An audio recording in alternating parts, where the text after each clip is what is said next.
Okay, what's difficult about this problem is the limits goes from 0 to 6. Remember, we did something similar to this. I would recommend drawing a picture of it. It doesn't have to be an accurate picture, but something that looks like a cubic function, something like this. Starts at 0, so that would be 0, 0. And the problem with this over here, it stops at a nice number 6, but then the problem is 6 cubed is a difficult number, all right? I'm not too worried about that. What I'm kind of worried about is, what the integral looks like. And I'll put my strip down now. And the first thing I want to do is set the integral up. And I'll move along the x's. And this is going to be a surface area problem. So I'm going to put the integral down. And the integral starts at 0, and it goes to 6. I'm going to move along the dx's, or the x-axis, I'll say dx. And I want to do the length of this over here. And what's it going to be? It's going to be 2 pi r. But the r is actually the radius, and this is rotate this way over here. It's just the y. And what's the y? It's just x cubed. Then what goes over here is 1 plus the derivative squared. And the derivative of that thing is 3x squared, so that would be 9x4. So the integral is the first step. The next step is to evaluate that integral. So I'll write this down. So I can say u equals, and that's 1 plus 9x4. And du is going to be 36x cubed dx.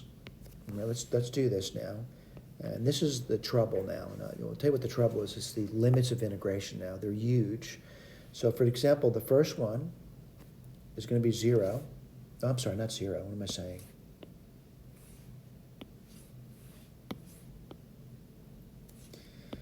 When I plug in 0 for x, I get 1.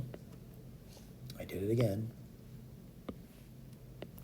And then when I plug in the 6, this is my trouble, by the way. What do you get? 1 plus 9, 6 to the 4th power.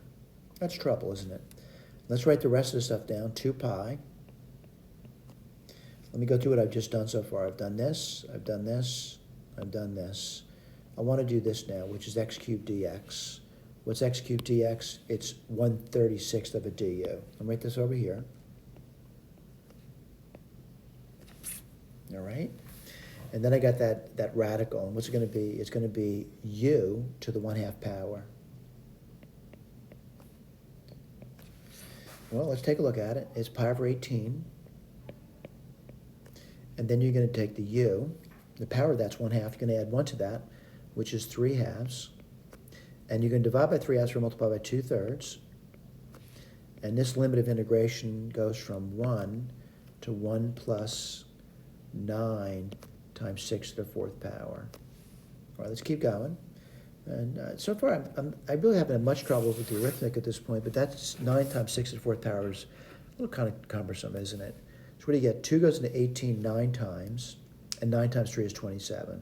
So you get pi over 27. And now I got to do this u, root u, whoops. 3s is u, root u. And that's going to be 1.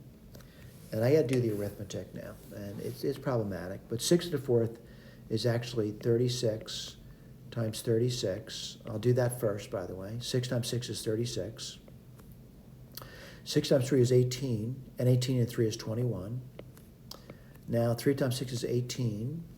And then 3 times 3 is 9. And I carried the 1, so 10. That's 6, 9, 2, 1. Now I got to multiply that by 9. 1, 2, 9, 6 times 9. Let's see, 54. A little more complicated. I'll do the carry for you. 9 times 9 is 81, so 86. 9 times 2 is 18. 18 and 8 is 26. And let's see, 9 times 1 is 9, and 9 times 2 is 11. And I got to add 1 to that. And what do you get? 11665. Write that down for you. 11665. All right, I'm ready to do the arithmetic now, and then we'll check the key later. What's that going to be? 27.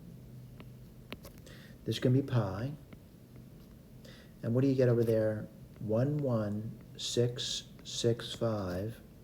The root of 11665 665 minus, well, 1's easy, it just gives me 1. Let's look at the key, see if we've done it. When I say done, do we get that answer? I'm seeing the pi over 27. I'm seeing the 11665, root 11665, and I'm seeing the minus 1, and we're done, all right? Now, granted, some people on exams get very nervous about arithmetic. If you are, skip the arithmetic. Don't do it. Just write the number down. It's okay to write that number down, and numbers not bad to write down. I mean, you can write that down if you want instead of doing the arithmetic. Again, somebody says, I need a calculator to do arithmetic. Not really. However, calculators do make arithmetic a lot easier to do, and I don't mind doing them using a calculator, but the school does not want you to use a calculator on exams. Thank you.